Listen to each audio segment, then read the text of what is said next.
Howdy there, viewer. Women. The American people are tired of women. So true, Mr. Sanders. As the old saying goes, women can't live with them.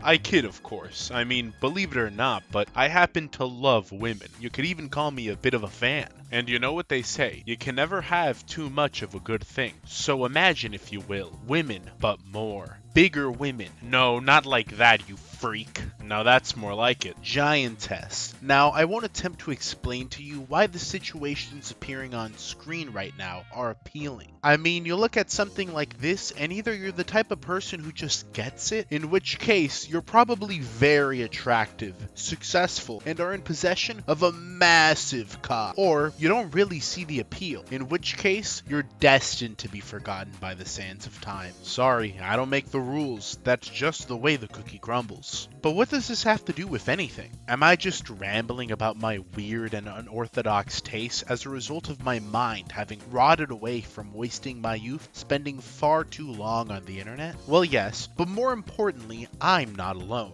Despite being a gold mine of potential bangers, few developers have braved the honorable task of making Giantess games. I mean, there are a couple of gems in there, but not nearly as many as there should be. Well, that ends today, as the tide is now turning, and a new age is upon us with the release of Saeko, Giantess dating sim. Developed by Safe Haven Studios, despite what the title may suggest, this is less of a dating sim and more of a horror game. Though I guess that's pretty accurate to real dating. Am I right or am I right? Now, I know what you might be thinking. Mr. TheCoolBeansMan, you clearly have a bias in favor of this sort of thing. How can we trust you to give an accurate analysis of this game? I mean, getting shrunken down and kidnapped by an attractive, well-endowed woman? You'd probably just enjoy that, wouldn't you, you pervert? Well, no need to be so rude. But I assure you, if anything, my bias makes me the most qualified person to speak on the subject. I mean, if you want to know how to manage your money, who do you ask? Some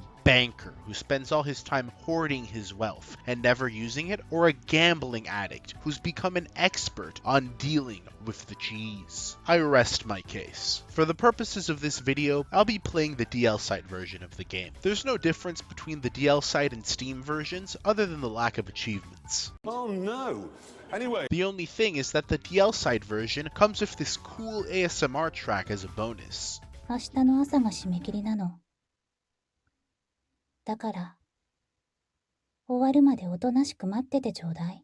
I wish I knew what she was saying. Oh, you can also buy some nice apparel from their website. How $52? Dang, maybe the real horror game are these prices. Either way, that's enough distractions for now. Let's get on with it already. We play as a twink femboy. We're walking through the dark alleyways one rainy night when we decide to stop and look at a puddle. Then, just like that, in a matter of 4 frames, bam, we're shrunk. I mean, zero survival instincts at all. This guy was kinda just asking for it. When we wake up, we're confronted by none other than the titular Saeko. She explains how she mysteriously found us shrunken down in the street and decided to take us home with her in order to protect us. She offers to take care of us and help us look for a way to return to our normal size. I'm sure she's totally telling us the truth and only has but the best of intentions for us. Not. I don't trust this wench for a second, and I'm gonna let it be known right now that this will be a zero deaths playthrough.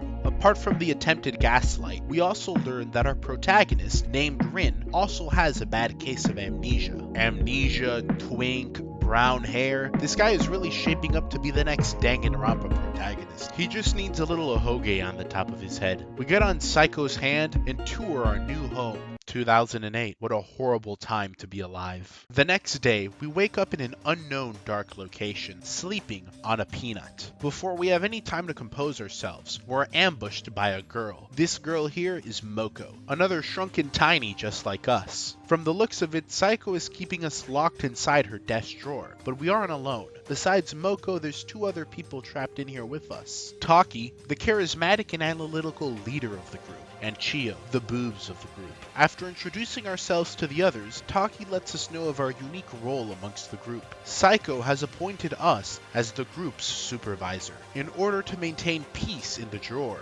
we are given the sole responsibility of deciding which people are allowed to use what items. Them's the rules. we quickly make use of this newfound authority by giving Moko a peanut, seeing as she was looking quite famished. Well, there goes our pillow. Well, at least she seemed to enjoy it. Speaking of which, Moko actually seems to be enjoying this whole situation a bit too much. She goes on and on about how it's not that bad getting shrunken, since you get to see a giant woman with giant knockers. Granted, that is exactly what I would say in this situation, but that's besides the point. Moko just takes it too far, man. I mean, she even begins to zerk us off after finding Rin's twink femboy body too alluring to resist. Before she can violate us any further, Saeko finally returns from college.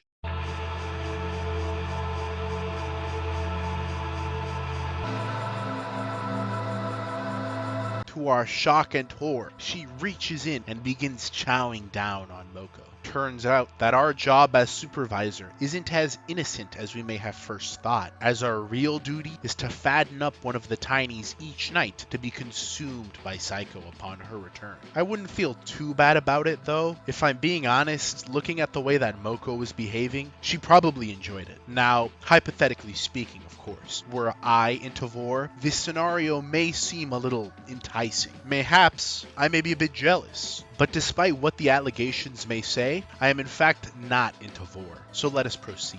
Rin is pretty taken aback by this whole thing. I mean, to his knowledge, he was just helping a girl eat a nut. Taki never mentioned any of this, and as we soon find out, he didn't mention it on purpose, to save his own skin. When Saeko hears of this, she quickly disposes of him, crushing him heartlessly with her bare hands. Well, we tried our best. With that, our first day comes to an end, but now comes the night segment. What happens at nighttime? Well, now that the pizzeria is closed down, you're left in your office to take care of any tasks before opening for the next day. But not all is safe, as you have to defend against any animatronics you brought into your establishment that may be roaming the vents surrounding you. Try to keep the amount of noise you make at a minimum, as the more noise you produce, the more you alert the animatronics of your presence. Not only that, but if you accepted any advertisements during the daytime segments, these ads will now periodically appear to cause noise and interrupt you from accomplishing your tasks. Unfortunately for you, there's no camera this time around, so your only way to keep track of each animatronic's position is by scanning for them on this menu. Not to worry though, as you're able to bait their movement away from you by using the audio lure. Honestly, as far as the main gameplay loop of fending off the animatronics, I'd say Pizzeria Simulator has some of the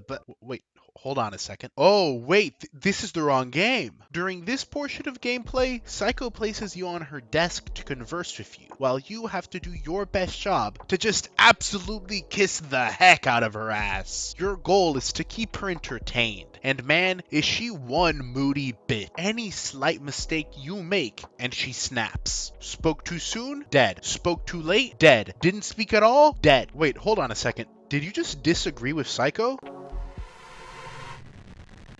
Does Saeko frequent a certain social media site? It's cool how the game achieves this though. There's a real-time dialogue system, making it so you gotta respond within the right time frame and pay attention to the pace of the conversation. The visuals are amazing. You get a real sense of scale, with her face usually out of frame and her giant body just dominating the screen. And also, hopefully, me. The OST is great too. It plays this banger lo-fi beat, very atmospheric. The whole OST is pretty solid if I'm being honest. Again, very lo-fi, which normally isn't my kind of jam, but hey, if it works, it works. We close off the night by hanging out in front of her phone. Browse the internet, read web novels, look at news, read the dictionary. Oh, whoa there, Saeko, don't go spoiling us now. And best of all, gaming. This is 2008, which is the pre-Where's My Water era of mobile gaming, so the medium hasn't exactly hit its peak yet. That means all we have is this fancy pants knockoff. We unlock more things to do in the phone as the game progresses. At the current moment, Saeko just doesn't quite trust us enough to let us access her emails and contacts. But yeah, that's pretty much the central gameplay loop. You know, this game kinda reminds me a lot of VA-11 HAL-A. Yes, that is how I pronounce it. Both games are very similar in structure and presentation. They both have a very atmospheric setting and soundtrack, beautiful pixel art styles, a gameplay loop that sees you performing a set of tasks by day before returning to your little home area at night, and both take place in dystopian worlds. One sees you living in a corrupt cyberpunk society, the other sees you living with a woman. Though VA-11 HAL-A does have Alex Yeek in it, may be a bit hard for Saeko to top that. We wake up the next day having slept on Chiyo's lap. Maybe things aren't so bad after all. You know, there's a lot of odd things with Chiyo. Not only did she seemingly zerk us off in our sleep, not that I'm complaining, but she also seems to know more about us than she lets on, given by the way she addresses us. Well, odd or not, she's the only company we have left now. We discussed the cruel nature of our situation with her, while she tries to comfort us by letting us know that despite being in charge of choosing who gets sacrificed to Saeko each night, none of their deaths are our fault. Sure, whatever helps you sleep at night. After resting with Chiyo for a bit, we finally notice two new newcomers who found their way into the prison. Maru, the Shotokan bait, and Kina, the punk tsundere. Now, punk girls are really hit or miss for me. Don't get me wrong, I get the appeal, but it just feels like punk girls specifically either end up being complete assholes with zero likability or just have an ugly and unappealing design. But hey, there's a few diamonds in the rough. So let's hope Kina here is among the latter. She's already off to a good start, seeing as she's the only one trying to escape this place. I mean, everyone else just immediately resigns themselves over to their fate. No struggle at all. Absolutely pathetic. After talking with Kina, Chiyo takes us aside to explain to us the importance of managing everyone's health. If somebody's health reaches too low, then that could anger Saeko, as she desires everyone to be healthy so we can remain entertaining and appealing. So should anyone's health ever drop too low, we should be quick in handing them over to be consumed by Saeko. Our discussion gets interrupted as Maru begins having a mental breakdown, claiming that this is all happening as some sort of karma for his past sins. He really won't shut up about his past sins. This kid can't be older than like 13. What, did he kick a kid's sandcastle at the beach? Oh, so he pissed on an anthill. How malevolent. This is what you're interrupting my valuable Chiyo thigh job time for? That's it, I'm sacrificing you next, little man. After giving him the milk, he reveals more on the nature of his sin. Because he peed on that anthill and killed all those innocent ants, he now believes Saeko will kill us by peeing on us and drowning us in her pee. I wasn't expecting to cross scat off the bingo list for this game, but here we are. Before Maru has the chance to make things any weirder, Saeko shows up and gobbles him right up, piss and all.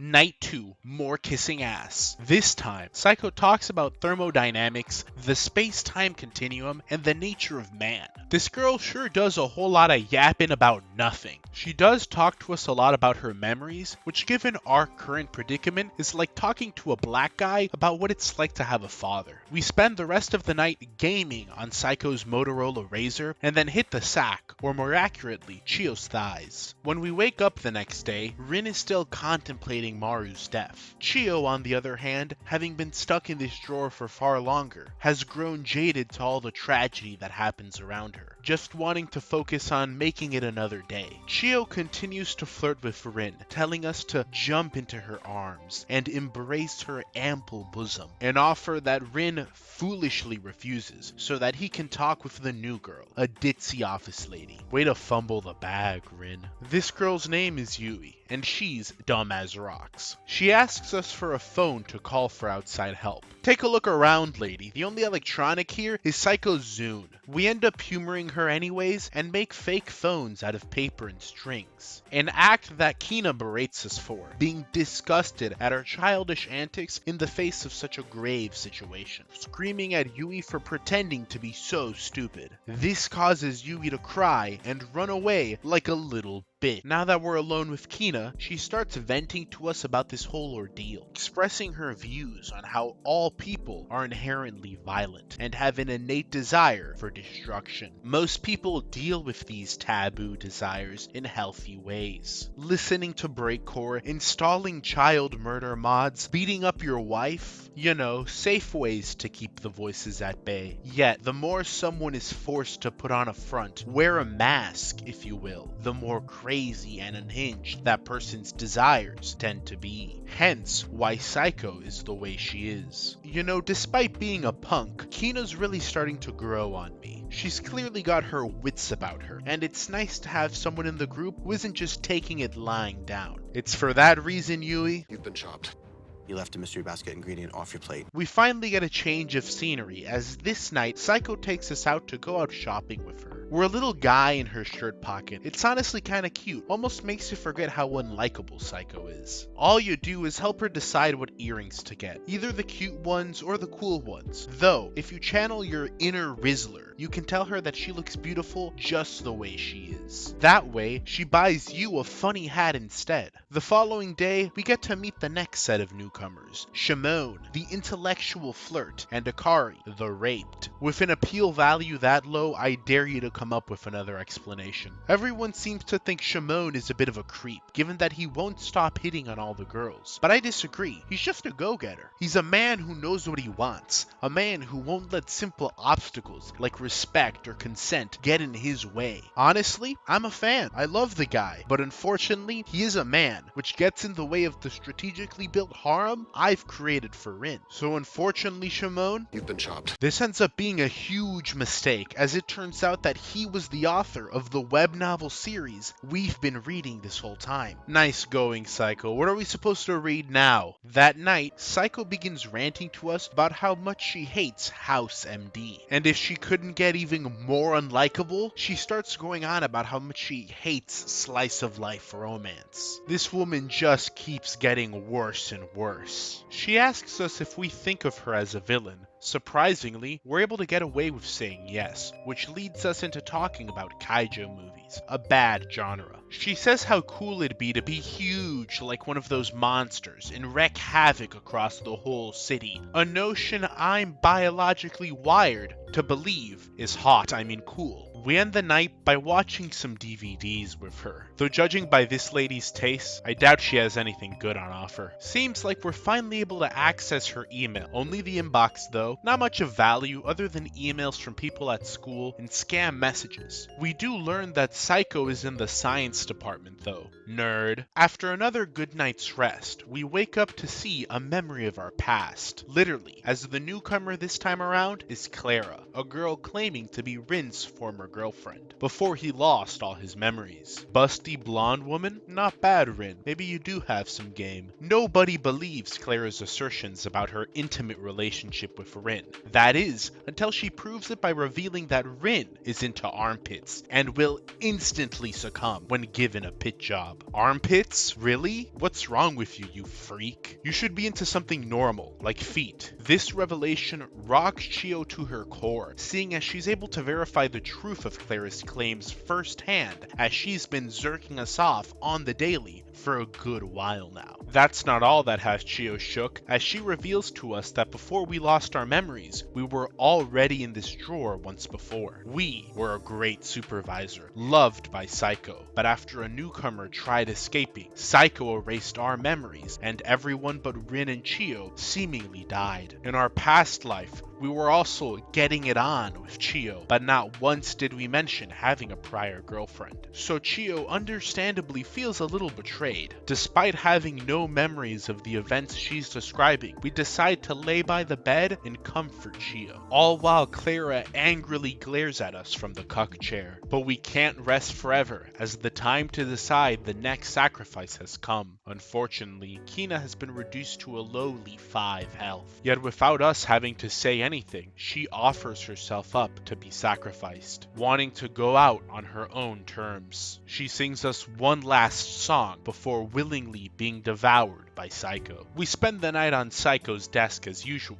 but this time we're able to flirt with her. Though she doesn't seem very impressed by our advances consequences. And it isn't really flirting, since if we refuse to say anything, she'll just kill us. Reading through the news, we see that Saeko's whole routine of shrinking down people and kidnapping them has launched a full-blown police investigation around the nation. You're even able to hear some info about some of the more high-profile victims she's kidnapped. But most importantly of all, I finally beat the stupid mobile game. Things are really looking up. At least until we wake up next morning to see Clara screaming at us about how Saeko ate someone last night. Way to kill our buzz, Clara. She berates us for not having the cojones to stand up to Saeko, deciding that enough is enough and she's gonna rebel against Saeko and take her down, even modifying a paperclip to use as a weapon against her. Everyone else seems to be against this plan, thinking it to be stupid, and requests us to sacrifice her as the next offering, to avoid incurring any more of Saeko's wrath. Now call me hope-pilled, but I'm inclined to agree with Clara here. I mean, are we really just gonna live the rest of our lives in constant fear of being vored by Saeko? Or are we gonna get up and row fight the power? So as much as it pains me to do this, I will be forced to sacrifice Chio. Despite having gone against her wishes, Chio isn't mad at us and expresses that she only wishes to support us, even in death, and that she's grateful for the time we could spend together. When Saeko does come in, her final words are begging Rin to keep on living. Enraged at what she just witnessed, Clara gets ready to fight back.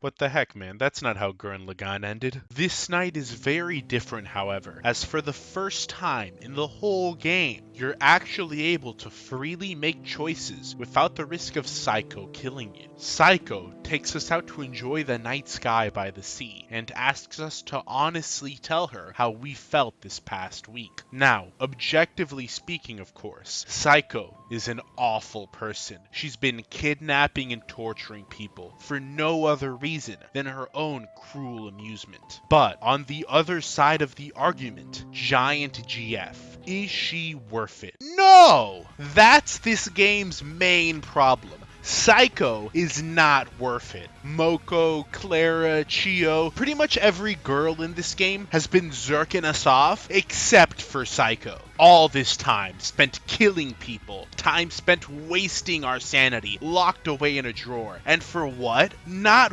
once have Saeko and Rin explored each other's bodies. And there's a ton of exploring to do. A week-long expedition could be conducted. But no, all she does is force us to listen to her pseudo-philosophical ranting and be mean to us. What are we even fighting for? So she can continue to treat us poorly? All she would have to do is give us just a tiny little toe job. And then bam, instant character motivation. I could kill 1,000,000 people and it would all be worth it. But Saeko hasn't given us any of that. For that reason, I'm out.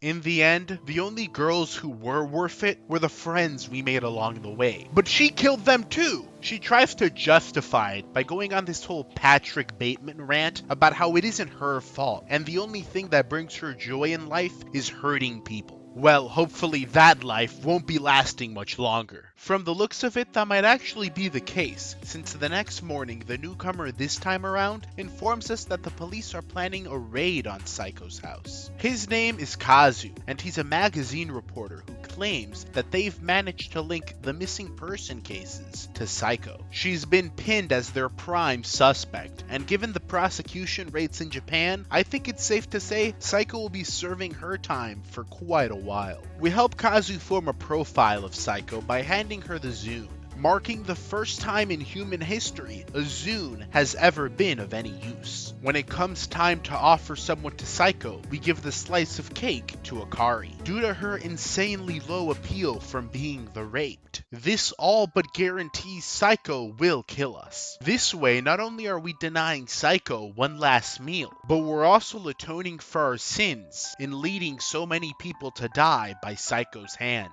Or should I say, Saeko's mouth. When she does finally return and hears our motive, she begins to tear up at hearing us refer to ourselves as being just as bad as she was, seemingly finally feeling some sort of guilt and remorse for what she's done. She then leaves without having killed anybody. We're once again given the freedom to freely respond to her. This time around though, we're the one asking all the questions.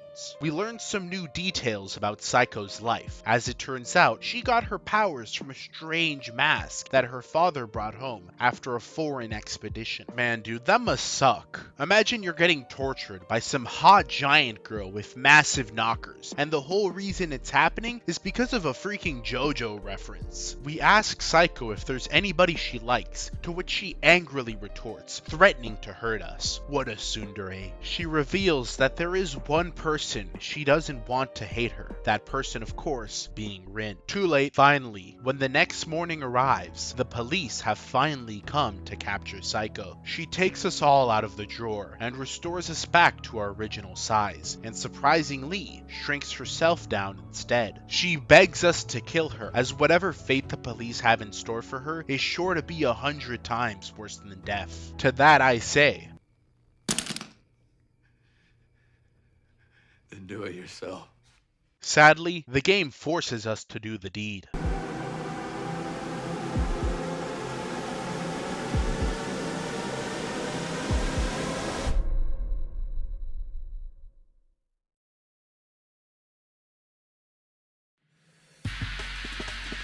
That was a bit abrupt. Like any bad Marvel movie, we get an after-credits scene that reveals that we've returned to a relatively normal life. Akari went back to college and seems to be doing pretty well for herself. You know, besides the immense mental scars and trauma we'll both have to live with for the rest of our lives. But as we open up the drawer of our desk, we see that we may have kept a memento from back then. A shrunken Saeko. Oh, I know how to get my revenge. Overall, definitely a great game, and I'm not just saying that due to my preferences. The story was definitely engaging, and the game does a good job at really making Saeko feel like an imposing threat. There's always this overwhelming sense of dread hanging in the air. The visuals are top notch. I love this sort of high detail pixel art look. And the character designs are great. I mean, Chiyo is hot, and realistically speaking, if I was in this situation, I'd fold for Saeko immediately. One thing I did notice is how strangely detailed Saeko's hands were. Maybe the artist had a certain fascination with hands. The OST is full of straight bangers. Honestly, my main complaints have to do more so with the game's structure and writing. Besides Chiyo, Saeko, and Clara, the rest of the characters don't really get much in the way of development or characterization. That's a given due to the fact that a lot of characters are just introduced to be killed off a day later. I think the game could have benefited greatly from having a larger cast at the start, which slowly trickles down throughout the course of the game, similar to something like Danganronpa. The whole appeal and health management systems also ended up being very underutilized. They're more so used as ways to make you progress the story rather than actual resources you have to manage. The game kinda gave the impression that you'd have to make tough choices on who lives and dies, leading to different routes and possibilities. But in reality, the game is fairly linear with who ends up surviving. The only real choice you have is on the final day. Nothing wrong with a more linear experience, but for a game that markets itself as featuring player choice, I was expecting my decisions to have a bit more of an effect on the story. Would have helped a bit with Saeko's character too, since as it is now, her whole change of heart on the final day felt a bit rushed. The only ending that really seems logical is the bad one, where you choose to join her on her massacre. And hey, at least you finally explore each other's bodies. But you're not even tiny anymore, so what's the point? Either way, still an excellent game. I'd recommend any fan of psych-horror or degenerate pervert check it out. I'm definitely interested to see what the devs cook up next. Although, this game's biggest flaw is the severe lack of Giantess feat. Absolutely unforgivable. Ignore what I just said. 0 out of 10.